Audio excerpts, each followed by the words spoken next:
कहिले माकुनेले सिन्दुर हालिदिएछ झुक्याएर स्वास्थ्य पारेर, कहिले प्रचण्डले स्वास्थ्य सिन्दुर हालिदिएछ, कहिले काङ्ग्रेसले उहिल्यै सिन्दुर स्वास्थ्य हालिदिएछ। 5 जना कोठामा भेला भएका छन्, गार गुरगुर गार गुरगुर गार गुरगुर गार गुरगुर। एउटा ग्यार गर्छ, अर्को मर गर्छ, अर्को जाउँ त म बालकोट जाउँ जाउँ भन्छ, अर्को जान्छु भने जाऊ भन्छ, अर्को होइन नजाऊ नजाऊ भन्छ, अर्को जुरुक्क उठ्छ, अर्काले बसाउँछ फेरि ल्याएर। गठबन्धनवालाहरूले अस्तिका दिन म समेत कतिजनाको विरुद्धमा एउटा कागज लिएर पुगेका थिए अख्तियारमा भन्ने सुने। कुख्यात भ्रष्टाचारीहरूको सरकार छ, दुनियाँलाई थाहा छ। त्यस्तो सरकारका, त्यस्तो गठबन्धनका मान्छेहरू मेरा विरुद्ध उजुर लिएर हिँड्ने भ्रष्टाचार गरेर, जसले आफ्नै घर सङ्घ संस्थालाई दान गरेर भाडा मात्रै तिर्नु पर्दैन, बाँचिन्जेल बस्न पाएको छ। त्यो शर्तमा सङ्घ संस्थालाई दान गरेको छ, उसले भ्रष्टाचार गरेर। म यिनीहरूलाई भन्न चाहन्छु, जस्तै पानी मुनि गए पनि कहाँ बच्ला यो गठबन्धन हो। यो गठबन्धन कहाँ बच्न पाउँछ? पानी मुनिबाट निकालेर भए पनि यसलाई ठेगान लगाइन्छ लगाइन्छ। यो गठबन्धन तोड्ने धेरै साथीहरूले भन्ने गर्नुहुन्छ, गठबन्धन तोडौँ न, यो गठबन्धन तोड्नतिर लागौँ भनेर। बच्ला पानी मुनि गए पनि कहाँ यो स्वार्थी गठबन्धन यो कहाँ बच्छ? बच्न सक्दैन। त्यसैले अब त बढीमा 1 वर्ष हो यिनको आयु। संसारभरिका ज्योतिषीलाई एकै ठाउँ राखेर सोध्यो भने पनि त्यही भन्छन्, बढीमा 1 वर्ष हो यिनको आयु। यो सरकारको आयु। 6 वर्ष अगाडि यिनीहरूले एमसिसीमा सम्झौता गरे, अनि 5 वर्ष अगाडि एमसिसीमा 5 वर्ष अगाडि अहिले सरकारमा जो छन् तिनीहरूले नै सम्झौता गरे। अनि त्यसलाई ठगी खाने भाँडोको रूपमा चुनावपछि एमालेको सरकार बन्यो। अहिले पास गर्नु हुँदैन, एमालेलाई सरकारबाट हटाएपछि हामी पास गर्छौँ भनेर पास गर्न पर सार्दै सार्दै सार्दै गए। अब अहिले अन्तर्राष्ट्रिय सम्बन्ध, नेपालको विदेश सम्बन्ध, त्यसलाई तहसनस पारेका छन्। हामीले भनेका थियौँ संसदमा पेश गरिदिउँ, संसदले निर्णय गर्छ। संसदमा हामीले छानेर पठाएका जनप्रतिनिधिहरू छन्, जनप्रतिनिधिले निर्णय गर्छन्। कमसेकम निर्णय गर्ने ठाउँमा त पुर्याइदिउँ। त्यति बेला उनीहरूले पुर्याउन सकेनन्, अहिलेसम्म पनि निर्णय गर्ने ठाउँमा पुर्याउन सकेका छैनन्। बाहिर निक्लिएर बुरुक्क बुरुक्क उफ्रिन्छ। संसदमा नपुर्याउने, बाहिर बुरुक्क बुरुक्क उफ्रिने, निर्णय नगर्ने, अनि अरूलाई अब्जस लाउने। अन्तर्राष्ट्रिय सम्बन्धको स्थिति के छ? ठुला ठुला शक्ति राष्ट्रहरू नेपालको सन्दर्भमा, नेपाल खेल मैदान हुने गरी भनाभनमा उत्रिन थालिसके। यहाँ ठुला राष्ट्रहरूको मसल लडाउने ठाउँ हुन थाल्यो। मेला लाग्थ्यो, त्यो मेलामा उरनठेउला केटाहरू हुल बाँधेर जान्थे, अनि लुकाएर यसो सिन्दुर चाहिँ खल्तीमा हालेर यसो गरेर जुम्सो जस्तो भएर जाने। अनि राम्री केटी देखेपछि छस्स टाउकामा सिन्दुर फ्याँकिदिएर गुड्डु डुडु डुडु भाग्ने। के भयो भन्दा भन्दै उहाँ पुगिसक्यो, के भयो भन्दा भन्दै डिल परि कुदिसक्यो। दाजुभाइहरूले सोद्धा सोध्दै के भयो भन्दा भन्दै सिन्दुर फालिदियो। कसले फालो कसले फालो कसले फालो। अनि माइतीहरू भोलिपल्टदेखि पर्सिपल्टदेखि सिन्दुर त हालिहाल्यो, कहाँको कसले सिन्दुर हाल्यो त्यो पत्ता लाउनु पर्यो भनेर अनि खोजेर चेली जिम्मा लाउने। अब यो कहिले माकुनेले सिन्दुर हालिदिएछ झुक्याएर स्वास्थ्य पारेर, कहिले प्रचण्डले स्वास्थ्य सिन्दुर हालिदिएछ, कहिले काङ्ग्रेसले उहिल्यै सिन्दुर स्वास्थ्य हालिदिएछ। आजको जमानामा पनि त्यस्ता कुरामा भर परेर हुन्छ। हामी माइतीहरू सिन्दुर कसले हालौँ भनेर खोजेर जिम्मा लाउनु होइन। आउनुहोस् हाम्रा चेलीहरू, हाम्रा साथीहरू सबै तिनीहरूले लगाएका झुक्क्याएर हालेका सिन्दुरको छोडिदिनुहोस्, सदस्यता फ्याँकिदिनुहोस्, यहाँ आउनुहोस्, लक्स साबनले लगाउनु आउनुहोस्। जे पनि झुक्क्याएर गर्ने, जे पनि झुक्क्याएर गर्ने। संसदबाट नसकेपछि विश्वमा कहीँ नभएको अदालतमा गएर मुद्दा जितेर सरकार बनाएको कहीँ सुनेको छ? चुनाव किन गर्नु पर्यो? जनतामा किन जानु पर्यो? संसद किन चाहियो? फलानाले मुद्दा जितेर ल्यायो अरे। सर्वोच्च अदालतबाट बाजा गाजा बज्दै बज्दै एउटा जन्ती निस्कियो। के को जन्ती आयो? यो सर्वोच्च अदालतबाट बाजा बजाउने यो त ठाउँ त त्यस्तो होइन भने अब सरकार लिएर आएछ, जिते मुद्दा जितेर सरकार लिएर आएछ सर्वोच्च अदालत। धुरीमा गिद्ध बस्यो भने अशुभ मानिन्छ। एउटै गिद्ध बस्दा पनि अशुभ मानिन्छ। 5-5वटा गिद्ध धुरीमा बस्यो भने के होला? देशको हालत त्यस्तै भएको छ। आज अगतिलो सरकार बनेको होला। अगतिलो सरकार बने पनि फेरि गतिलो सरकार बन्न सक्छ, किनभने हामीले लोकतान्त्रिक प्रणाली ल्याएका छौँ।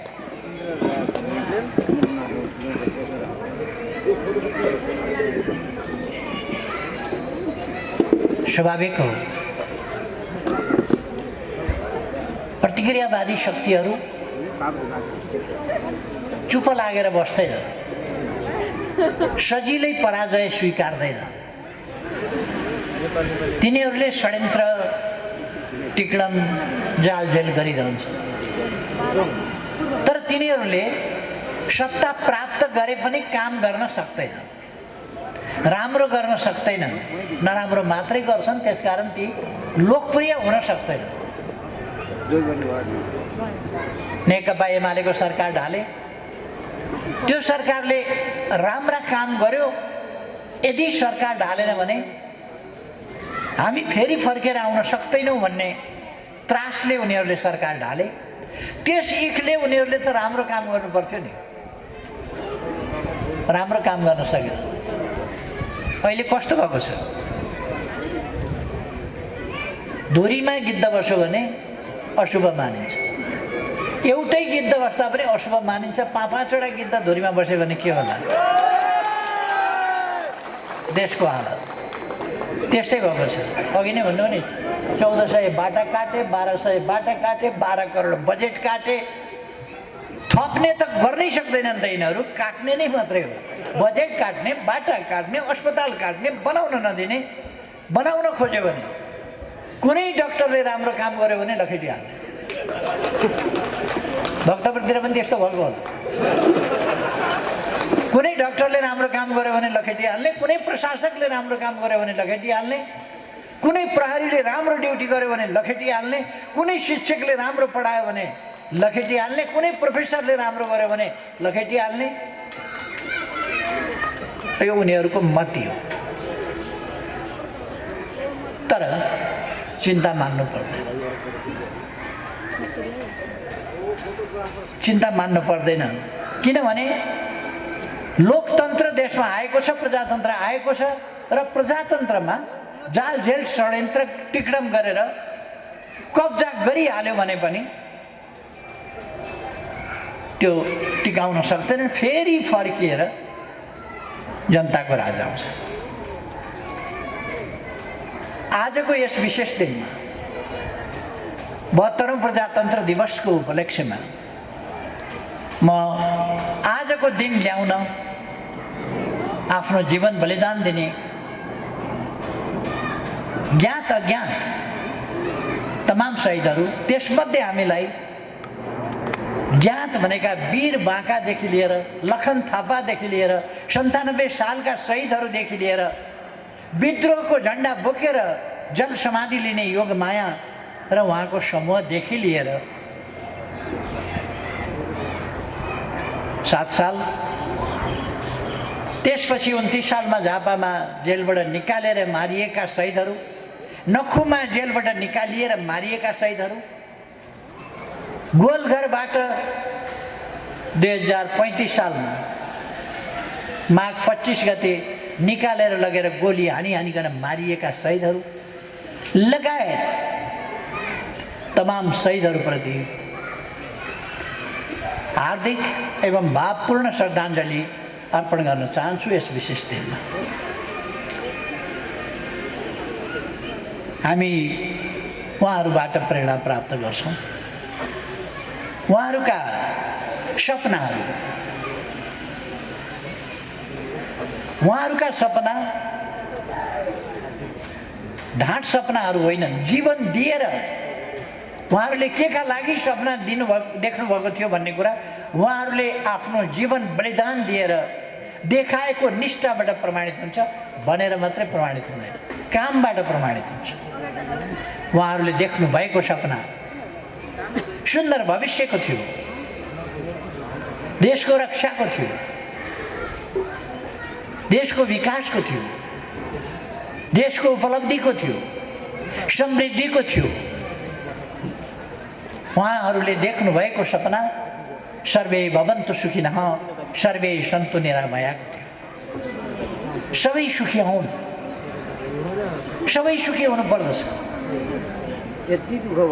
कतै गरिबी नरहोस्, त्यो थियो। आज उहाँहरूका सपना साकार पार्नका लागि हामीले समृद्ध नेपाल, सुखी नेपालीको राष्ट्रिय आकांक्षा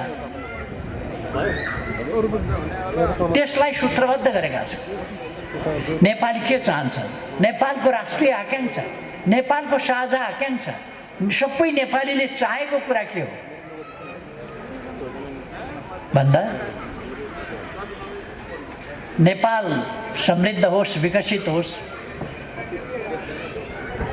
सामाजिक न्याय र समानता सहितको समृद्धि होस् र नेपाली जनता शान्तिपूर्ण भयरहित वातावरणमा सम्मानपूर्ण ढङ्गले सुविधा सम्पन्न जीवन सुखपूर्वक बाँच्न पाऊ। अभाव के हो, दरिद्रता के हो, भोकमरी के हो नहोस्। यहाँहरूलाई थाहा छ, पहिलोपल्ट 72 सालमा सरकारमा जाने बित्तिकै मैले घोषणा गरेँ नेपालमा कोही भोकै पर्दैन, कोही भोकले मर्दैन। सरकारको नीति मैले त्यति बेरै घोषणा गरेँ, कोही भोकै पर्दैन, कोही भोकले मर्दैन। किनभने यो नेपाल, किनभने त्यति बेला मैले घोषणा गर्दा नेपाली जनताको सरकार थियो। जाडोले कठाङ्ग्रिएर कोही मर्नु परेन। हामीले एउटा नियम नै चलायौँ, मङ्सिरमा तराईमा कम्बल बाँडिसक्ने, पहाडमा ज्याकेट बाँडिसक्ने गरिबहरूका लागि। यसपल्ट मङ्सिर आयो कि पुस आयो कि माघ आयो कि मान्छे जाडाले कठाङ्ग्रिए कि मतलबै छैन नि। 5 जना कोठामा भेला भएका छन्, गार गार गुरगुर, गार गार गुरगुर, गार गार गुरगुर, गार गार गुरगुर। एउटा ग्यार गर्छ, अर्को मर गर्छ, अर्को जाउँ त म बालकोट जाउँ जाउँ भन्छ, अर्को जान्छौ भने जाऊ भन्छ, अर्को होइन नजाऊ नजाऊ भन्छ, अर्को जुरुक्क उठ्छ, अर्काले बसाउँछ फेरि ल्याएर। हिउँद लाग्यो कि बर्खा लाग्यो कि पानी लाग्यो कि झरी भयो कि पहिरो गयो कि बाटो भत्कियो कि केही थाहा छैन।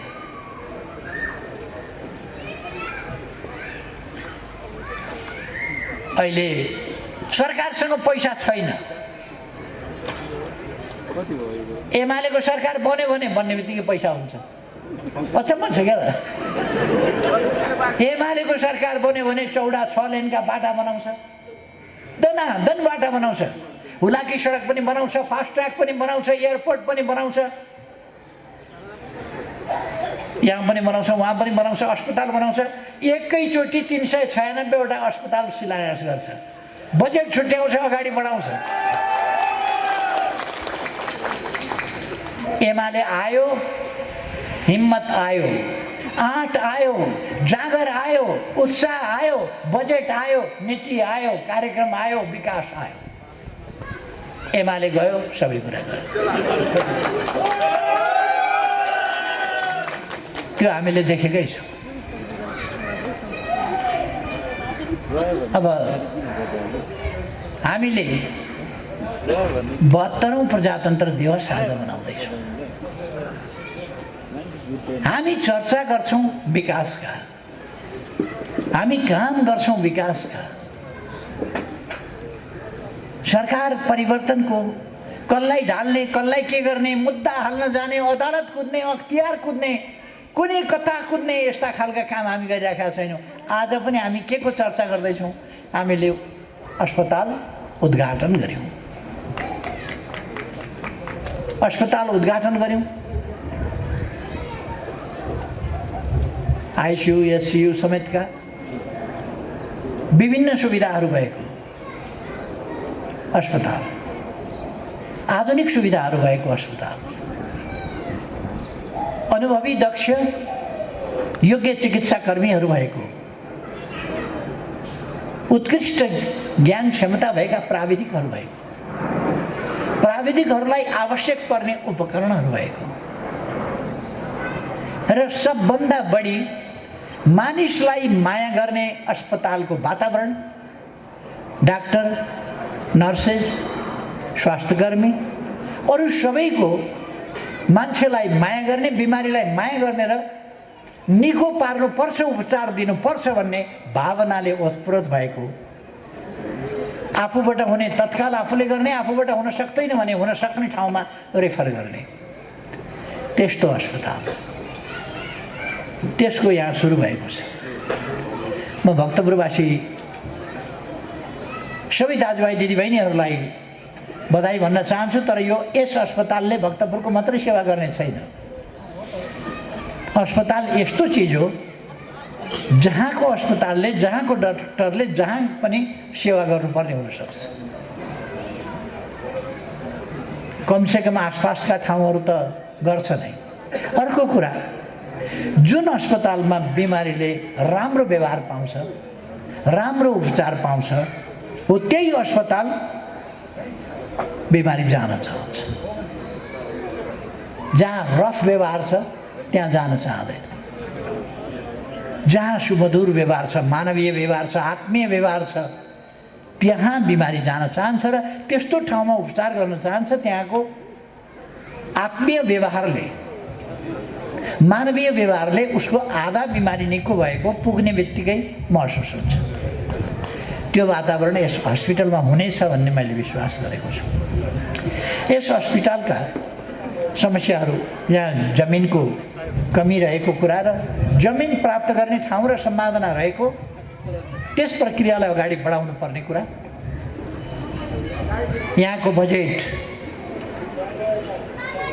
अझै 18 करोड बजेट, त्यसलाई हामीले कसरी प्रयोग गर्ने, जमिन छैन, त्यो जमिन प्राप्त गरेर त्यसलाई सदुपयोग गर्ने कुरा, यतापट्टि मेरो ध्यान गएको छ। आगामी दिनमा के गर्न सकिन्छ त्यतापट्टि हामी ध्यान दिनेछौँ। अहिले हामी सबैलाई थाहा छ, वर्तमान सरकार चलिरहेको छैन। यो सरकारले काम गरिरहेको छैन। सरकार जिउँदैछ,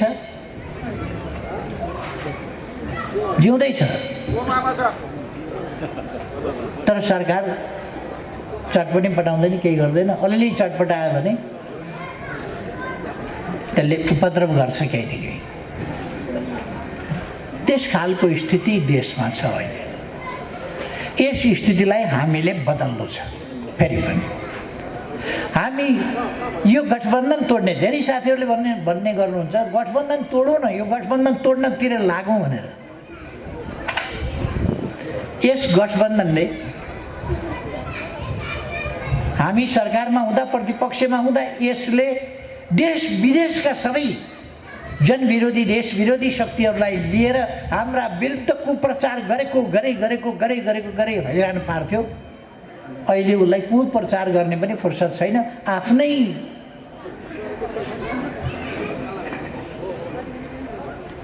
आफ्नै आन्तरिक खिचलोमै चाहिँ रुमल्लिएको छ। यो सरकारमा भएर लोकप्रिय भएको छ र सरकार सञ्चालन गर्ने पैसा छैन, सबैतिर बजेट कटौती गर्नु परेको छ, आयोजनाहरू कटौती गर्नु परेको छ, विकासका काम रोक्नु परेको छ, पुँजीगत खर्च भएको छैन, काम गरेका ठेकदारहरूले भुक्तानी पाउन सक्दैन, तरलताको अभाव छ, कुनै ठाउँमा नयाँ लगानी गरौँ भन्यो भने उद्यमी व्यवसायीले ब्याङ्कबाट ऋण पाउन सक्दैन। धितो राख्ने नराख्ने कुराको केही पनि अर्थ छैन, किन ब्याङ्कसँग पैसा छैन। अर्थात् देश चरम आर्थिक सङ्कटतर्फ जाँदैछ। यो डरलाग्दो स्थिति हो। अन्तर्राष्ट्रिय सम्बन्धको सन्दर्भमा हामीले हेऱ्यौँ भने 6 वर्ष अगाडि यिनीहरूले एमसिसीमा सम्झौता गरे अनि 5 वर्ष अगाडि एमसिसीमा 5 वर्ष अगाडि अहिले सरकारमा जो छन् तिनीहरूले नै सम्झौता गरे अनि त्यसलाई ठगी खाने भाँडोको रूपमा चुनावपछि एमालेको सरकार बन्यो। अहिले पास गर्नु हुँदैन, एमालेलाई सरकारबाट हटाएपछि हामी पास गर्छौँ भनेर पास गर्न पर सार्दै गए। अब अहिले अन्तर्राष्ट्रिय सम्बन्ध, नेपालको विदेश सम्बन्ध, त्यसलाई तहसनस पारेका छन्। हामीले भनेका थियौँ संसदमा पेश गरिदिउँ, संसदले निर्णय गर्छ। संसदमा हामीले छानेर पठाएका जनप्रतिनिधिहरू छन्, जनप्रतिनिधिले निर्णय गर्छन्। कमसेकम निर्णय गर्ने ठाउँमा त पुर्याइदिउँ। त्यति बेला उनीहरूले पुर्याउन सकेनन्, अहिलेसम्म पनि निर्णय गर्ने ठाउँमा पुर्याउन सकेका छैनन्। बाहिर निक्लिएर बुरुक्क उफ्रिन्छ। संसदमा नपुर्याउने, बाहिर बुरुक्क उफ्रिने, निर्णय नगर्ने अनि अरूलाई अल्झस लाउने। अन्तर्राष्ट्रिय सम्बन्धको स्थिति के छ? ठुला शक्ति राष्ट्रहरू नेपालको सन्दर्भमा नेपाल खेल मैदान हुने गरी भनाभनमा उत्रिन थालिसके। यहाँ ठुला राष्ट्रहरूको मसल लडाउने ठाउँ हुन थाल्यो। यो कुराबाट अहिलेको सरकार सजग देखिँदैन। अन्तर्राष्ट्रिय सम्बन्ध, अन्तर्राष्ट्रिय सहयोगको स्थिति, अन्तर्राष्ट्रिय साझेदारी, यी सबै कुरा खतरामा पर्दै गएका छन् र एउटा अप्ठ्यारो र असहज स्थितिमा हामी पुगेका छौँ।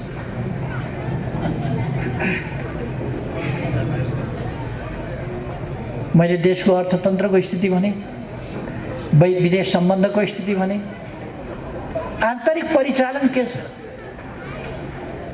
यसलाई मुद्दा लाउने, उसलाई मुद्दा लाउने, उसलाई मुद्दा लाउने। गठबन्धनवालाहरूले अस्तिका दिन म समेत कतिजनाको विरुद्धमा एउटा कागज लिएर पुगेका थिए अख्तियारमा भन्ने सुने। कुख्यात भ्रष्टाचारीहरूको सरकार छ, दुनियाँलाई थाहा छ। त्यस्तो सरकारका, त्यस्तो गठबन्धनका मान्छेहरू मेरा विरुद्ध उजुर लिएर हिँड्ने, भ्रष्टाचार गरेर, जसले आफ्नै घर सङ्घ संस्थालाई दान गरेर भाडा मात्रै तिर्नु पर्दैन, बाँचिन्जेल बस्न पाएको छ। त्यो शर्तमा सङ्घ संस्थालाई दान गरेको छ, उसले भ्रष्टाचार गरेर। घर बनाउन भ्रष्टाचार गर्यो भने भएको घर दान गरिदिएको छ। अनि के का लागि भ्रष्टाचार गर्छ? अर्को, मलाई मूर्खहरू भ्रष्टाचार गर्छ। वास्तवमा भ्रष्टाचारीहरू भनेका मूर्खहरू। भ्रष्टाचार गरेपछि तिनलाई पहिलो समस्या पर्छ पैसा कहाँ लुकाउने। कसैले थाहा पायो भने के हुने, लुकाउन कसैलाई दियो त्यसैले खाइदियो भने के हुने। अनि तिनलाई निन्द्रा लाग्न छोड्छ, भात रुच्न छोड्छ, तनाव हुन छोड्छ। तिनका अनुहारमा हँसिलो उज्यालोपन हुनै सक्दैन। तपाईँले नेपालमा कोही नेता हेर्नुभयो भने छर्लक्क चिन्नुहुन्छ।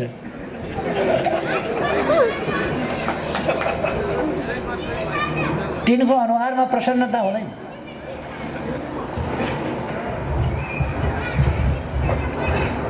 तिनीहरू त्रासमा हुन्छन् सधैँ। अब यस्तो स्थितिबाट देशलाई मुक्त गर्नु छ। लोकतन्त्रमा कमसेकम 5 वर्षमा चुनाव आउँछ। चुनाव टाल्न खोजेका छन्, कति टार्ने, कति धकेल्ने, कहाँ पुगेर। महाभारतमा एउटा श्लोक छ, जस्तै पानी मुनि गए पनि कहाँ बस्ला र दुर्योधन। भीमले दुर्योधनको सम्बन्धमा भन्छन् कि पानी मुनि गए पनि कहाँ बस्ला र। त्यो म यिनीहरूलाई भन्न चाहन्छु, जस्तै पानी मुनि गए पनि कहाँ बस्ला। यो गठबन्धन हो। यो गठबन्धन कहाँ बस्न पाउँछ? पानी मुनिबाट निकालेर भए पनि यसलाई ठेगान लगाइन्छ।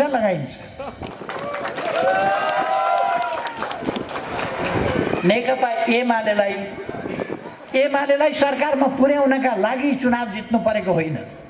एमालेलाई जित्नका लागि होइन, देशलाई जिताउनका लागि, जनतालाई जिताउनका लागि, विकासलाई अगाडि बढाउनका लागि, शान्ति सुव्यवस्था कायम गर्नका लागि, समृद्ध नेपाल बनाउनका लागि, जनतालाई सुखी बनाउनका लागि नेपालमा नेकपा एमालेको सरकार चाहिन्छ।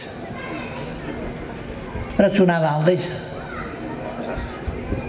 अब चुनाव आउँदैछ। लोकतन्त्रको राम्रो पक्ष के छ भने चुनाव समयमा आउँछ। जाल जेल षड्यन्त्र टिक्डम बेग्लै कुरा हो।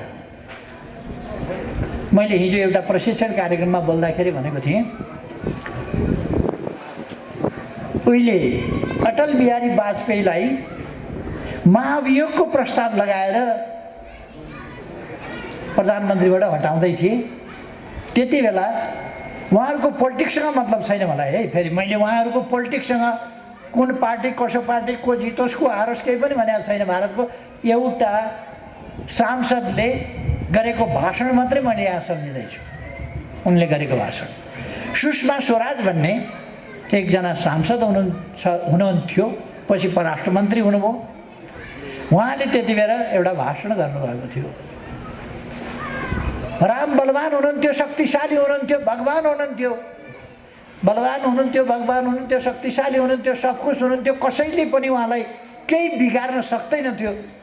ज्ञानमा, विद्वतामा, विद्यामा, शास्त्रमा, शस्त्रमा, लडाइँमा र उहाँ सत्यका पक्षमा हुनुहुन्थ्यो। दशरथको छोराको हिसाबमा उहाँले गद्दी पाउनु पर्थ्यो। न्याय उहाँको पक्षमा थियो। तर एउटी मन्थराले षड्यन्त्र गर्दा राम जस्ता बलवान शक्तिशाली भगवान 14 वर्ष जेल जानु पर्यो। षड्यन्त्र भने त्यस्तो कुरा हो। लडेर त मन्थराले रामचन्द्रलाई 14 वर्ष वनवास पठाएको होइन, षड्यन्त्रबाट।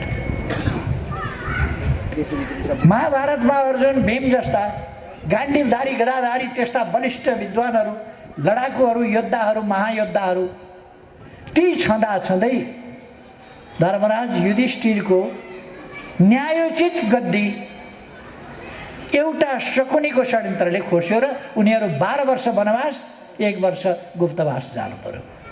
बलले होइन, बुद्धिले होइन, लडाइँले होइन, षड्यन्त्र।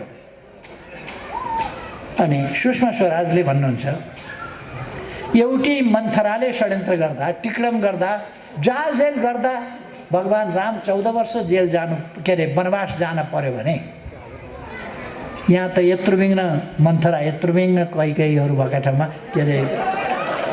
शकुनीहरू भएका ठाउँमा यत्रुविघ्न लागेर यस हटाउनु त के थियो र? मैले नेपालमा दोहोऱ्याइरहनु पर्दैन। नेपालमा पनि यति धेरै मन्थरा, यति धेरै शकुनीहरू भएका ठाउँमा केपी ओली प्रधानमन्त्रीबाट हट्नु कुन सा ठुलो कुरा हो?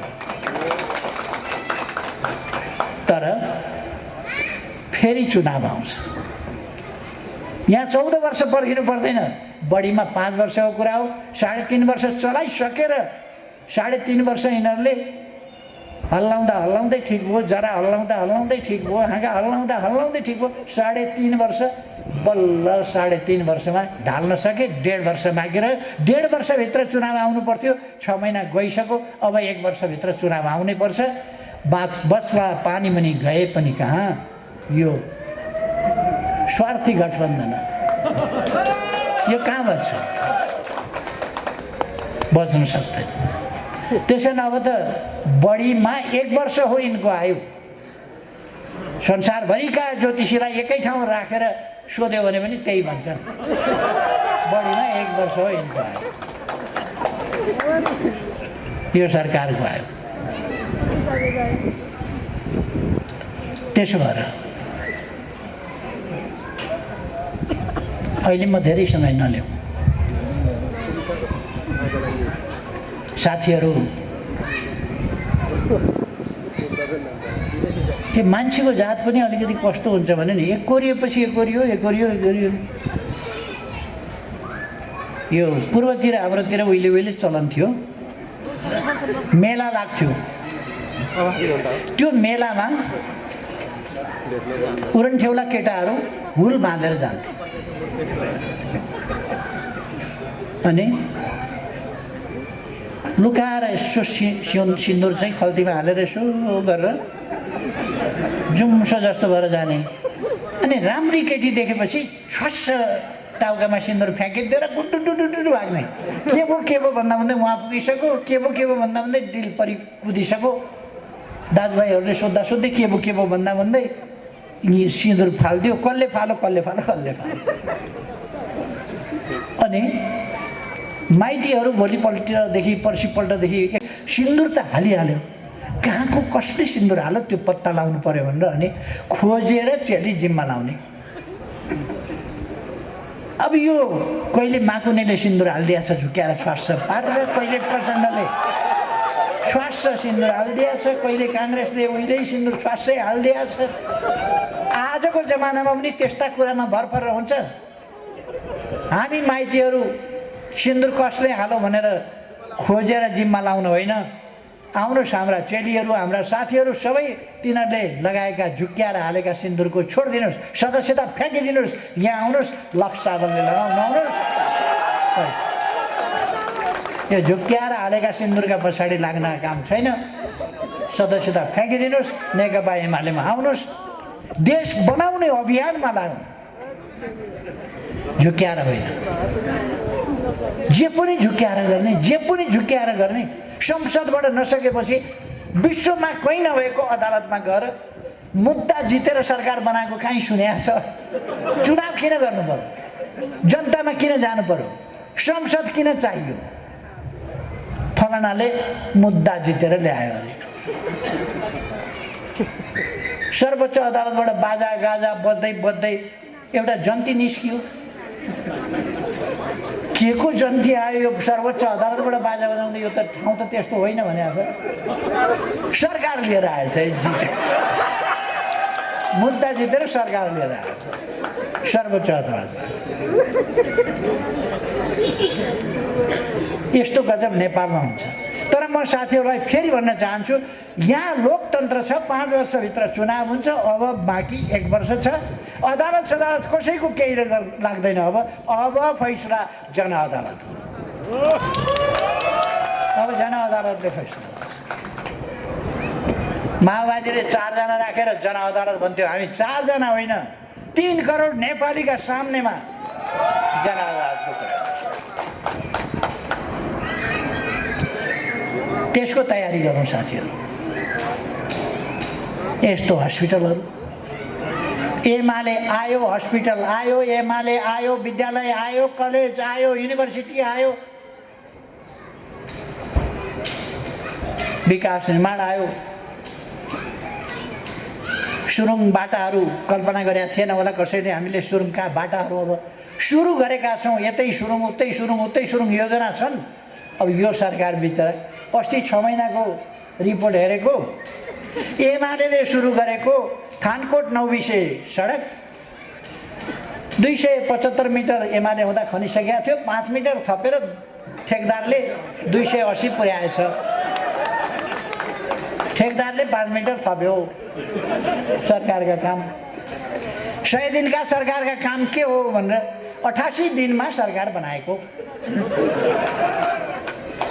सर्वोच्च अदालतबाट बाजा बजाएर ल्याएको 88 दिनपछि दुलही फेला परी। यो यस्तो सरकार हो। त्यसो भएर म आग्रह गर्न चाहन्छु, अब हामी देश बनाउने सरकारको तयारी गरौँ, यसमा जुटौँ। अरूतिर अल्मलिएका साथीहरूलाई नअल्मलिन एमालेमा आउन म आग्रह गर्न चाहन्छु। शिक्षक कर्मचारीहरू निष्पक्ष ढङ्गले काम गर्नुहोस्। अवश्य तपाईँहरूलाई एमाले मनपर्छ, एमालेको माया लाग्छ, के गर्नुहुन्छ भन्नुभयो।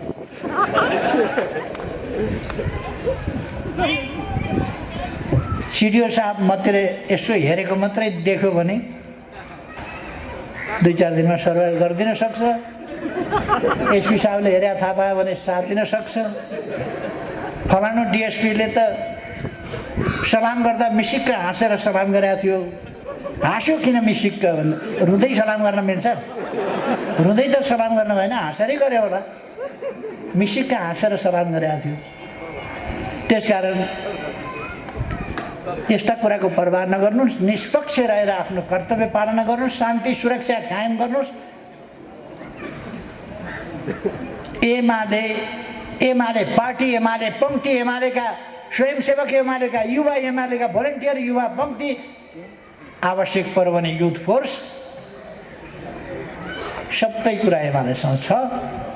प्रशासनको मद्दत लिएर एमाले जित्ने होइन, एमाले आफै जित्छ जनताको मत लिएर। तर प्रशासनसँग के आग्रह गर्छ, के अपेक्षा गर्छ भने तपाईँहरू निष्पक्ष रहनुहोस्।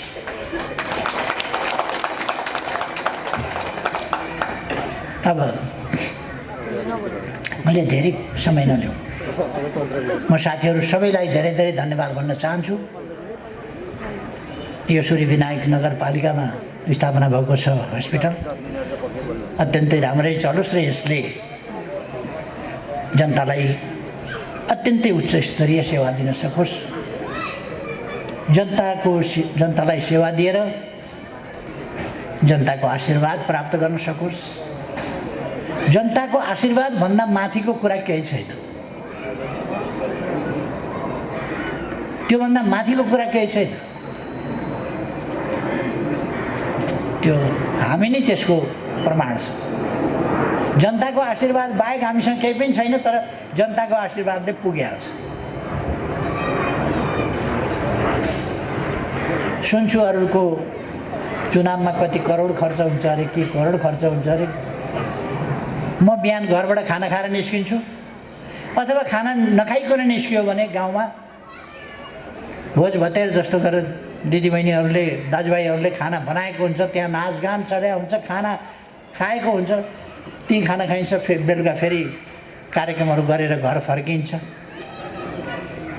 हामी मतदाता किन्दैनौँ, केही किन्दैनौँ, अनावश्यक खर्च गर्दैनौँ, जित्या छ। पहिलोपल्ट चुनावमा मलाई पार्टीले 200 रुपियाँ दिएको थियो बसको टिकट काट्नु भनेर जानुलाई। जितेपछि आउन चाहिँ के गर्ने भन्ने कुरा बताएन। निर्वाचन क्षेत्रमा जान टिकट काट्नलाई 200 रुपियाँ दिएको थियो, 180 रुपियाँको टिकट काटेँ। मोङलिङमा एउटा साथी भेटियो, त्यसैले खाना खुवायो। फेरि 20 रुपियाँ बाँकी थियो। चुनाव सिद्धिएपछि के हो मान्यजी, यत्रो चुनाव सिद्धियो, पैसाको दमडी मान्यका हातमा देखिएन भने अब त्यस्तै हो। छन् त मसँग 20 रुपियाँ जति छ भने 20 रुपियाँ निकालेर 5-7 जना थियौँ, चिया खाइयो। त्यो 20 रुपियाँ पनि बच्यो, किनभने 1 रुपियाँ कप कि कसो थियो कि 50 पैसा कप थियो त्यति बेला चिया। त्यसमा 5-7 जना थियौँ, त्यसमा पनि त्यो पैसा बच्यो र 4-5 रुपियाँ खल्तीमै लिएर काठमाडौँ फर्केका थियौँ। जनताको आशीर्वादले हामी अगाडि बढ्ने हो, जनताको साथ सहयोगले हामी अगाडि बढ्ने हो, षड्यन्त्र गरेर होइन। जनताको आशीर्वाद लिने र जनताको आशीर्वाद अर्काले खोसेर लान नपाओस् भन्ने कुराको तयारी गर्ने, यस काममा जुट्न म सबै साथीहरूलाई आग्रह गर्न चाहन्छु। भक्तपुरवासीहरूलाई बधाई भन्न चाहन्छु। तपाईँहरूको ठाउँमा हस्पिटल बनेको छ, यो हामी सबैको हो, सबैले यसलाई मद्दत गरौँ, सबैले यसलाई अगाडि बढाउँ, यसलाई सफलतातर्फ लैजाउँ। मलाई आज यस कार्यक्रममा बोलाउनु भयो, धेरै धेरै धन्यवाद छ साथीहरूलाई, धन्यवाद।